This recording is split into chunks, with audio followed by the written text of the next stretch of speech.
The old basement of the Palazzo Vecchio smelled like dust and forgotten time. Dr. Alina. Marchetti pushed her glasses up her nose and wiped sweat from her forehead. She had been working in these underground storage rooms for 3 weeks now, cataloging hundreds of artifacts that had been sitting here for decades. Alina loved her job as an art restoration expert. But some days felt harder than others. Today was one of those days. Gosh. She had already examined 47 pieces, and her back ached from bending over old sculptures and paintings. The fluorescent lights buzzed overhead, casting harsh shadows that made everything look older and more mysterious than it really was. She was about to call it a day when something caught her eye in the far corner of the room. Hidden behind a stack of old canvases and wooden crates sat a marble statue that she had somehow missed during her initial survey. Alina felt her tiredness disappear as curiosity took over. The statue was breathtaking, showed a young woman, probably in her 20s, wearing the flowing robes of ancient Greece. Her hair was pulled back in an elegant style, and her hands were positioned as if she had been holding something precious that was now lost to time. But what really made Alina stop and stare were the woman's eyes. They were carved with such skill that they seemed almost alive. There was something in that marble gaze that spoke of deep sadness, but also of hope. Alina had seen thousands of ancient sculptures in her career, but none had ever made her feel like this. It was as if the statue was trying to tell her something important. Alina grabbed her flashlight and moved closer. The marble was smooth and white, probably Italian, and the craftsmanship was extraordinary. Whoever had carved this statue was a true master. Every fold of the dress, every curl of hair, every line of the face was perfect. This was not just art, this was a masterpiece. But who was she? Alina walked around the statue slowly, looking for any clue about its origins. Most ancient statues had some kind of marking or inscription that could help identify them, she found. Nothing on the sides or back, but when she knelt down to examine the base, her flashlight beam revealed something interesting. There, carved so faintly that it was almost invisible, were letters in ancient Greek. Alina's heart started beating faster. She had studied ancient Greek in university, but these letters were worn and difficult to read. She took out her phone and snapped several photos, adjusting the flash to capture the faint markings as clearly as possible. Back at her desk, Alina pulled out her reference books and began the careful work of translation. The first few letters were clear enough, but the middle section was badly worn. She worked for over an hour, checking and double-checking her work. Finally, she was confident. In her translation, the name carved into the base was Lydia. Alina sat back in her chair and looked across the room at the statue. "Lydia," she said softly, testing how the name sounded in the quiet basement. "Who were you, Lydia?" The moment the name left her lips, something impossible happened. The statue's eyelids fluttered. It was just for a split second, so quick that Alina wasn't even sure she had seen it. But her heart was suddenly pounding, and she felt goosebumps rise on her arms. She stared at the statue for a full minute, waiting for something else to happen. Nothing did. The marble face remained perfectly still, frozen in its eternal expression of longing. Alina shook her head and laughed at herself. She had been working too hard, too many long hours in poorly lit basements. Her eyes were playing tricks on her. But as she packed up her things to leave for the day, Alina couldn't shake the feeling that something had changed. The statue seemed different now, somehow more present. She found herself glancing back at it several times as she gathered her notebooks and camera equipment. That night, Alina couldn't stop thinking about the statue. She lived alone in a small apartment near the university, and usually she enjoyed the quiet evenings with her books and research. But tonight felt different. She kept thinking about those carved eyes and the way they had seemed to look directly at her. She spread the photos of the inscription across her kitchen table and examined them under her desk lamp. The name Lydia was definitely correct, but she wondered if there might be more text that she had missed. The stone was old and weathered, and some letters might have worn away completely over the centuries. Alina made herself a cup of tea and sat down with her laptop. She began searching through online databases of ancient Greek art and sculpture. Looking for any mention of a statue named Lydia, she found several references to women with that name in ancient texts, but nothing that seemed to match her statue. As the hours passed, Alina became more and more fascinated by her discovery. This wasn't just any old statue gathering dust in a basement. This was a mystery waiting to be solved. Someone had carved this beautiful woman with incredible skill and given her a name. But who was she really? Why had she been forgotten and left to sit in storage for so long? Alina finally went to bed around midnight, but she didn't sleep well. She kept dreaming about marble eyes that seemed to follow her, and about a voice calling her name from somewhere far away. When she woke up the next morning, she felt like she hadn't rested at all, but she also felt something else: excitement. For the first time in months, she had a project that truly interested her. She was going to find out everything she could about this statue and about the woman called Lydia who had inspired it. Alina arrived at the basement storage room earlier than usual that morning. She wanted to examine the statue more carefully in the daylight that filtered through the small windows. As she approached the corner where Lydia stood, she felt that same strange sensation she had experienced the day before. The statue was exactly as she had left it. But Alina couldn't shake the feeling that it was somehow more alive today. Set up her equipment and began taking detailed photographs from every angle. She measured the statue's height and width, noted the type of marble, and made careful drawings of the inscription. As she worked, Alina found herself talking to the statue. "Don't worry, Lydia," she said softly. "I'm going to find out who you were. I'm going to tell your story." And just for a moment, as the morning sunlight streamed through the basement window and fell across the statue's face, Alina could have sworn she saw the faintest smile cross those perfectly carved lips. Alina couldn't focus on anything else. For 3 days straight, she had been diving deep into every book, every database, and every historical record she could find about ancient Greek statues and women named Lydia. Her small apartment was now covered with printed articles, photocopied book pages, and sticky notes with different theories written in her messy handwriting. Her friend Antonio, who worked at the university library, had started to worry about her. "Alina, you look terrible," he said when she showed up at the library for the 4th day in a row. "When was the last time you ate a proper meal?" Alina looked up from the ancient manuscript she was studying. Dark circles had formed under her eyes, and her usually neat hair was pulled back in a messy bun. "I ate ... yesterday? Maybe the day before?" She honestly couldn't remember. Antonio shook his head and brought her a sandwich from the cafeteria. "Eat this. Tell me what's got you so obsessed with this statue." Between bites, Alina explained her discovery. She showed Antonio the photographs of the inscription and described the strange feeling she got whenever she looked at the statue. Antonio listened patiently, though Alina could see the concern growing in his eyes. "Maybe you should take a break," he suggested gently. "You're starting to sound a bit ... crazy," Alina finished. "I know how it sounds. But Antonio, I found something. Today, something that changes everything." She pulled out a photocopy of a page from a medieval manuscript. The writing was in Latin, but she had already translated the important parts. "This is from a monastery in Athens, dated around 1050 CE. Listen to this." Alina read from her translation. The woman called. Lydia was known throughout the city for her unusual gift with numbers and the movement of stars.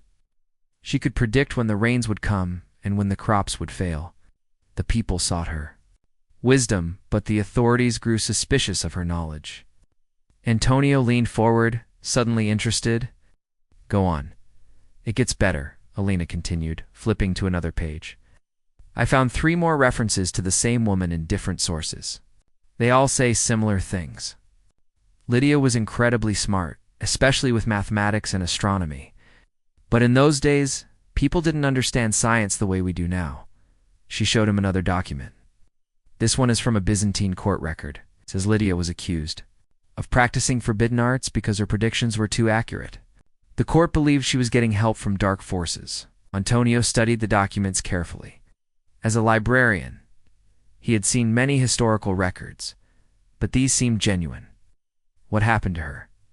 Alina's voice became quiet. "According to this final document, she was sentenced to something worse than death. The court believed that simply killing her wouldn't stop her influence. They wanted to trap her spirit somehow. "That's just superstition," Antonio said, but his voice lacked conviction. Alina nodded. "I thought so too, but then I found this." She pulled out her phone and showed him a photograph of ancient Greek text that she had discovered carved into the base of the statue, so faint that it was almost invisible. "I went back to the statue yesterday with better equipment. There's more writing than I originally thought. This part says something about eternal watching and waiting for one who understands. It's like someone believed they could actually imprison her consciousness in the stone." Antonio was quiet for a long moment. "Alina, you're a scientist. You study art history. You don't believe in curses and trapped spirits?" "No, I don't," Alina agreed. "But I believe in the power of stories. I believe that sometimes the line between history and legend is thinner than we think." Over the next week, Elena's research took her beyond the university library. She traveled to a small village outside Athens where the original monastery had stood. The building was long gone, but the local priest, Father Dimitri, had heard stories passed down through generations. "Ah, you're asking about the woman with the numbers," he said, when Alina explained her research. "My grandmother used to tell stories about her," she said. "Lydia could look at the sky and tell you exactly when winter would end. She could predict eclipses and floods." Elena felt her heart racing. "What else did your grandmother say?" Father Dimitri poured her a cup of strong Greek coffee and sat down across from her. "She said Lydia was kind and generous. She would help farmers know when to plant their crops and warn fishermen when storms were coming. Some people were afraid of her knowledge." "What happened to her?" The old priest's face grew sad. "The story goes that she was accused of witchcraft. But my grandmother always said that was nonsense. Lydia was just smarter than the men who judged her. They couldn't understand how a woman could know so much about the world." Alina spent the afternoon with Father Dimitri listening to stories that had been passed down for nearly 1,000 years. According to local legend, Lydia had been a real person, a brilliant woman who had lived in Athens around 1000 CE. She had been skilled in mathematics, astronomy, and what we would now call meteorology. "The stories say she was turned to stone," Father Dimitri continued, "but not killed. Trapped. The legend claims she would remain conscious, but unable to move or speak until someone came who truly understood her story." Alina felt chills run down her spine. Someone who understood her story, someone who recognized her not as a witch or a threat, but as a brilliant woman who was punished for being too smart for her time. Father Dimitri looked at Alina carefully. "Why are you so interested in this old legend?" Alina told him about the statue, about the inscription, and about the strange feelings she had been experiencing. Father Dimitri listened without judgment, nodding occasionally. "My grandmother used to say that some injustices are so great that they echo through time," he said finally. "Maybe you found this statue for a reason. Maybe Lydia has been waiting for someone like you, someone who would understand what really happened to her." That night, Alina sat in her hotel room in Athens, staring out at the city lights. She had come here looking for historical facts, but she had found something much more complex. The line between history and legend was indeed blurring, and she was beginning to understand that some stories were too important to dismiss, even if they seemed impossible. She thought about the statue waiting for her back in Florence, about those carved eyes that seemed so alive, and about a brilliant woman who had been punished for being ahead of her time. Alina was starting to realize that her research had become something much more personal than she had expected. Tomorrow, she would return to Florence. She would go back to that basement storage room and look at the statue with new eyes. She would speak Lydia's name again, but this time she would speak it with the respect and understanding that had been denied to her for 1,000 years. Alina returned to Florence with her mind full of questions and her heart heavy with Lydia's story. The flight home felt different this time. She kept thinking about Father Dimitri's words and the pain in his voice when he talked about a brilliant woman being punished for her intelligence. Back in her apartment, Alina couldn't sleep. Every time she closed her eyes, she saw images that felt more like memories than dreams. She saw a young woman in ancient Athens, bent over scrolls covered with mathematical calculations. She saw the same woman standing on a rooftop studying the stars and making careful notes about their movements. But the dreams weren't just visual. Alina could feel emotions that didn't belong to her, the excitement of discovering a new mathematical pattern, the frustration of not being taken seriously, and the growing fear as suspicious looks began to follow her everywhere she went. This is ridiculous, Alina told herself as she got up at 3 in the morning to make another cup of coffee. Dreams are just dreams. I'm letting this research affect me too much. But even as she said it, she knew something unusual was happening. In all her years of studying ancient art, she had never felt this connected to a historical figure. It was as if Lydia's story was calling to her personally. The next morning, Alina went straight to the basement storage room. She had been away for a week, and somehow the statues seemed different. The morning light coming through the small windows fell across Lydia's face in a way that made her expression look even more lifelike. I'm back, Alina said softly as she approached the statue. I learned about you, Lydia. I know what they did. To you, she set up her equipment and began taking more detailed photographs. As she worked, she found herself talking to the statue as if it were a real person. You were a mathematician, weren't you? And an astronomer. Could predict eclipses and weather patterns. That's why they were afraid of you. Alina paused in her work and looked directly into the statue's carved eyes. They couldn't understand that you were just incredibly smart. They thought your knowledge came from somewhere dark and dangerous. As she spoke, Alina noticed something strange. The temperature in the room seemed to change slightly, becoming warmer around the statue. She checked the basement's heating system, but it was working normally. The warmth seemed to be coming from the marble itself. Over the next few days, Alina spent every free moment in the basement with the statue. She brought her research materials and spread them out on a table she had set up nearby. She would read aloud from the historical documents she had found, sharing Lydia's story with the carved figure. Listen to this, she said one afternoon, reading from a Byzantine text.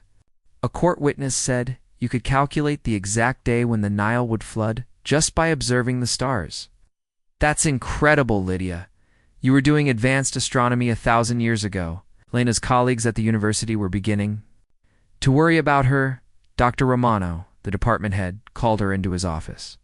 Alina, people are saying you're spending too much time with this statue project, he said carefully. Maybe you should take a break, work on something else for a while.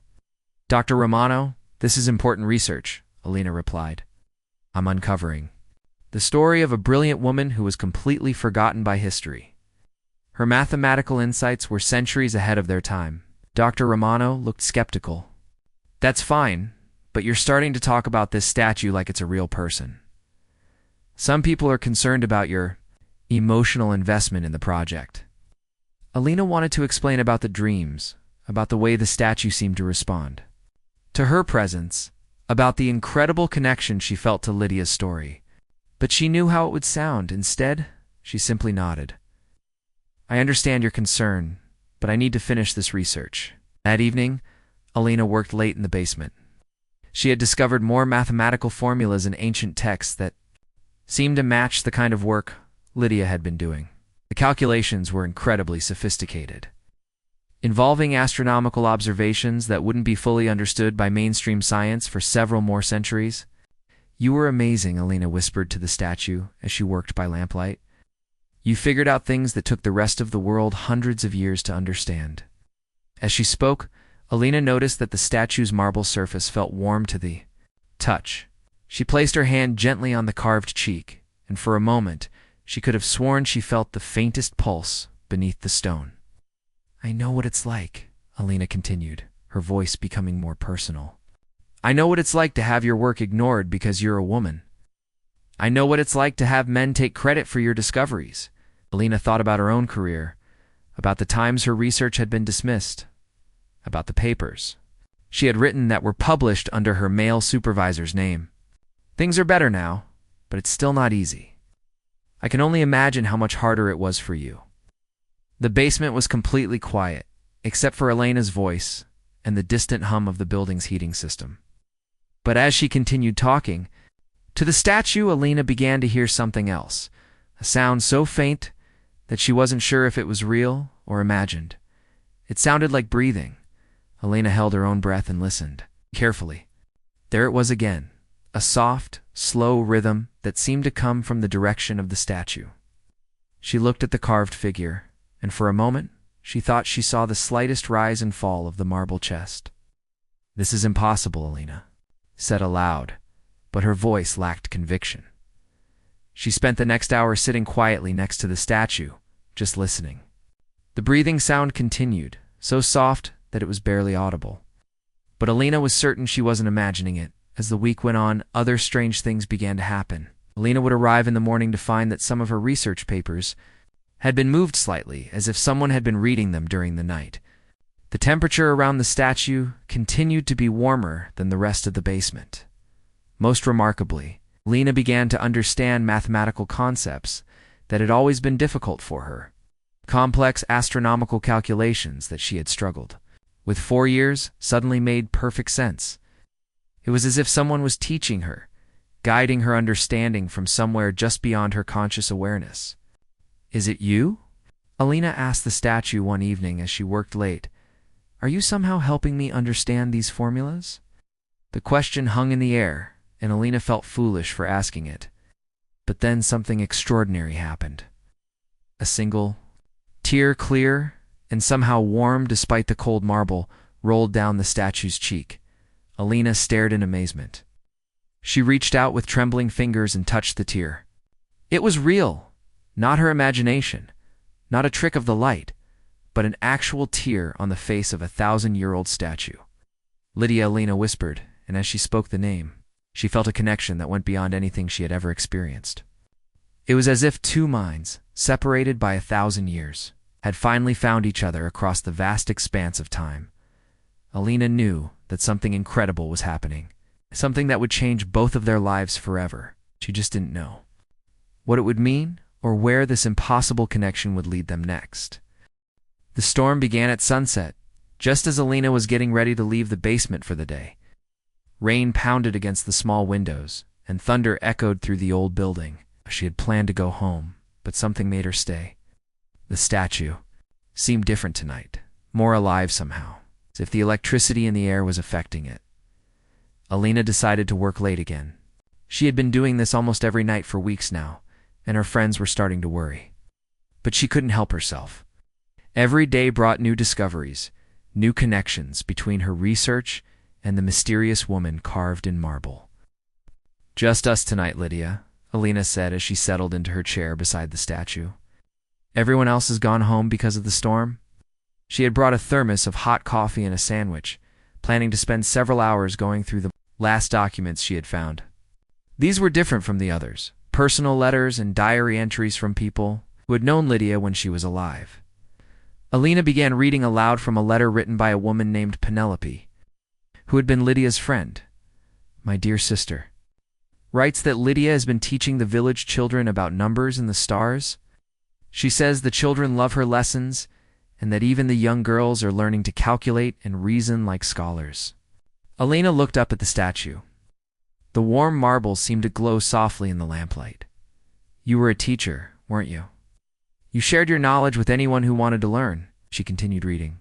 "But Penelope is worried. She says some of the men in the village are angry that Lydia is teaching girls to think like men. They say it goes against nature and tradition." Elena's heart ached as she read these words. She could imagine the pressure Lydia must have felt, the constant battle between sharing her gifts and staying safe. She just wanted to help people understand the world better. There was nothing wrong with that. Thunder crashed outside, and the lights flickered. Lena looked around the basement nervously, but the backup generator kicked in immediately. She was about to continue reading when she noticed something that made her drop the letter. The statue's eyes were moving, not just a flutter or a trick of the light. The carved eyes were actually following Elena's movements as she walked around. The room, Elena's hands began to shake, but she forced herself to stay calm. She had come too far to be frightened now. "I see you," Elena whispered. "You're really there, aren't you?" The statue's lips seemed to curve slightly, as if trying to smile. Elena moved closer, her heart pounding with excitement and fear. "I've been learning about you for weeks. I know your story now. I know what they did to you." Alina sat down directly in front of the statue and began to speak from her heart. "They were afraid of you because you were smarter than they were. They couldn't understand how a woman could know so much about mathematics and astronomy, so they called you a witch?" The storm outside grew stronger, and Alina could hear the rain hitting the windows like tiny stones. But inside the basement, the air felt warm and still. Alina continued talking, pouring out everything she had learned and felt. "I know what it's like to be dismissed because of who you are," Alina said. "I know what it's like to have your ideas stolen by men who think they deserve credit for your work. I know what it's like to be told you're too emotional, too weak, too different to be taken seriously." As Alina spoke, she noticed that the statue's marble skin was becoming warmer.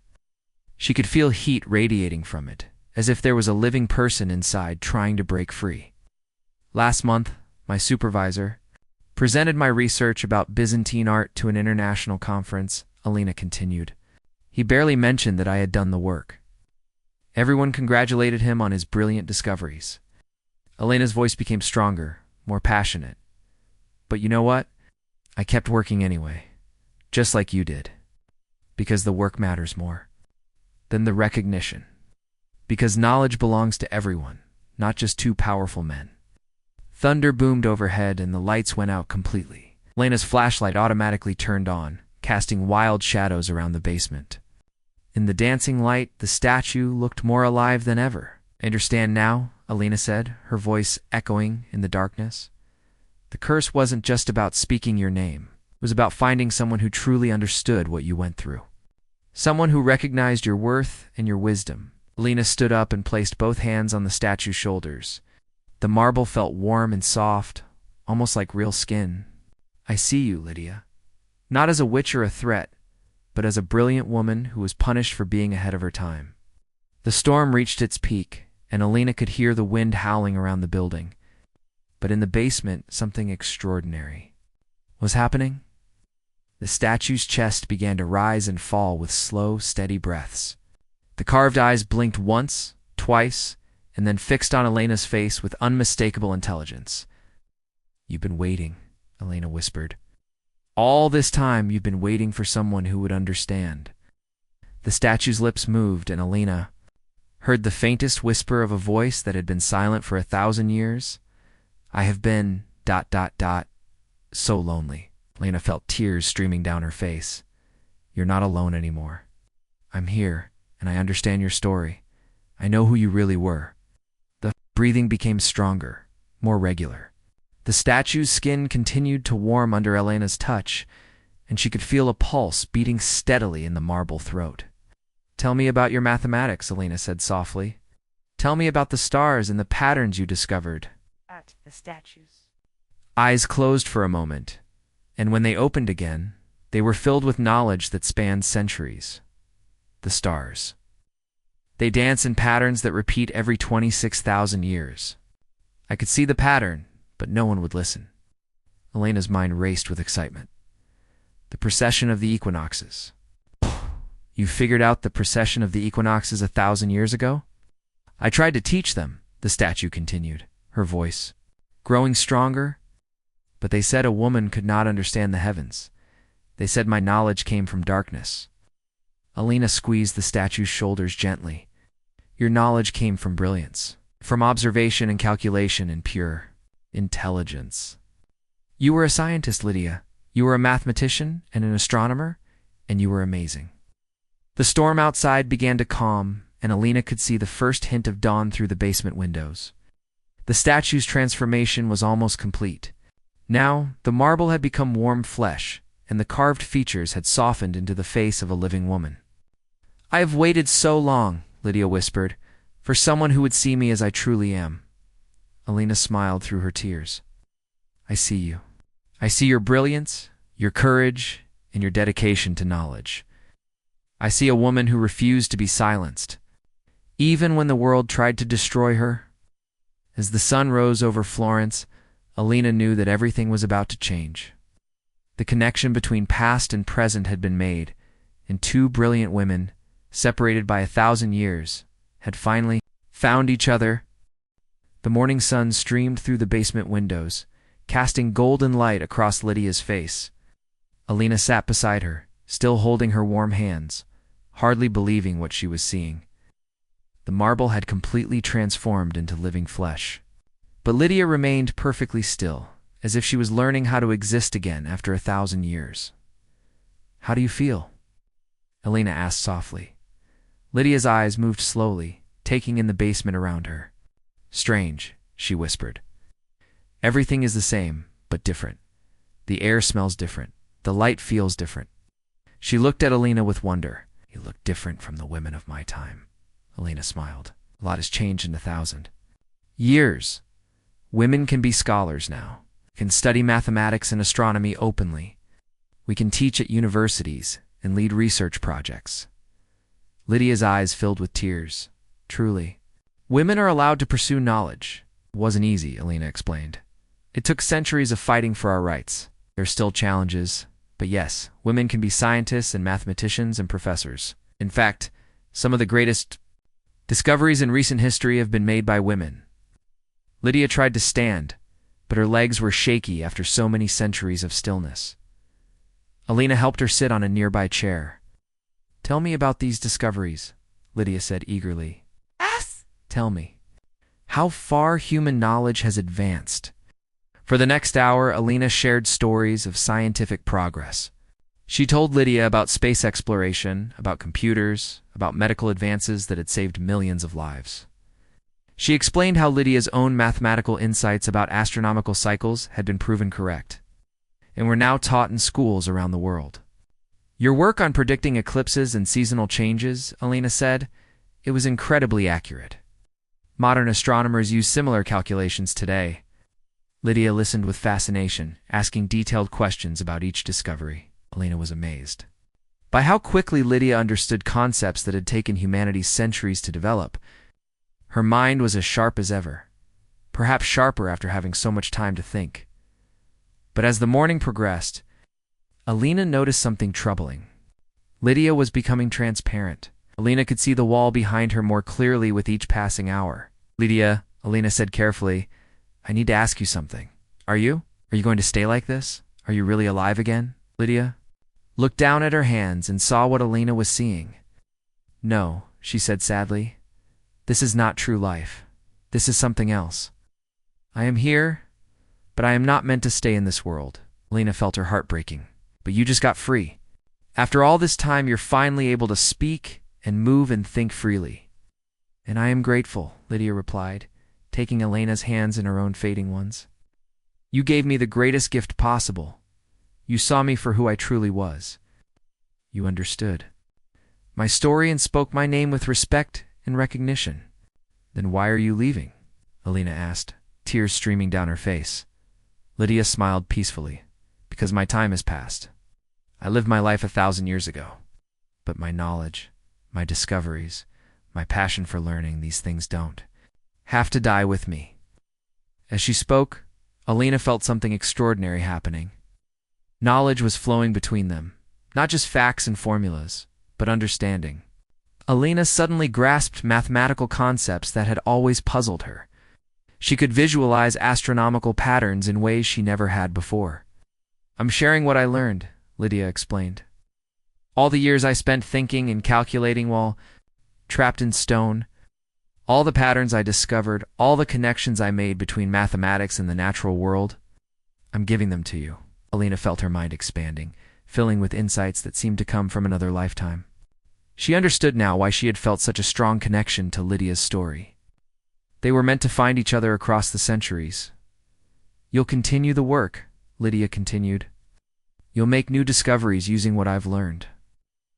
Importantly, you'll tell my story. You'll make sure the world knows about the brilliant women who came before, who paved the way for future generations." Alina nodded, overwhelmed by the responsibility and the honor. I promise. I'll write about you, about your mathematics, about what really happened to you. I'll make sure people know you weren't a witch. You were a scientist." Lydia was becoming fainter now, but her smile was radiant. "And you'll encourage other young women to pursue knowledge, won't you? You'll tell them that their minds are just as capable as any man's." "Every day," Alina promised. "I'll teach them about you, about how you refused to be silenced even when the world tried to destroy you. As the sun reached its peak in the sky, Lydia began to fade completely. But before she disappeared, she spoke one last time. "Thank you, Elena. Thank you for giving me the chance to be understood. Thank you for setting my spirit free." The basement was quiet again. Empty except for Elena and a small pile of marble dust where the statue had stood. Elena sat in the silence for a long time, processing everything that had happened. When she finally stood up, she felt different. She was still herself, but she carried within her the knowledge and wisdom of a brilliant woman from 1,000 years ago. Over the following months, Elena's work transformed. Her research papers amazed her colleagues with their innovative approaches to historical mathematics. She discovered connections between ancient and modern astronomy that no one had ever noticed before. She published articles about women scientists in history that changed how people thought about ancient civilizations. But most importantly, Elena kept her promise to Lydia. She told her story everywhere she went. She spoke at universities about the brilliant mathematician who had been forgotten by history, inspired young women to pursue careers in science and mathematics, telling them about Lydia's courage and determination. Elena established a scholarship fund in Lydia's name for women studying mathematics and astronomy. She worked with museums to create exhibits about forgotten women scientists throughout history. She made sure that Lydia's name and achievements were included in textbooks and academic papers. Years later, when Elena had become a respected professor and researcher, she would sometimes sit in her office and feel Lydia's presence, not as a ghost or a spirit, but as a continuing inspiration. The connection they had formed transcended time and death. Elena had learned that some bonds are stronger than the centuries that separate us. She had discovered that recognition and understanding can indeed set a trapped soul free. And she had found her life's purpose in honoring the brilliant women who had been silenced by history. Lydia's 1,000-year wait had ended not with a return to life, but with something much more powerful, the promise that her story would live on forever, inspiring generations of women to pursue knowledge fearlessly, just as she had done so long ago.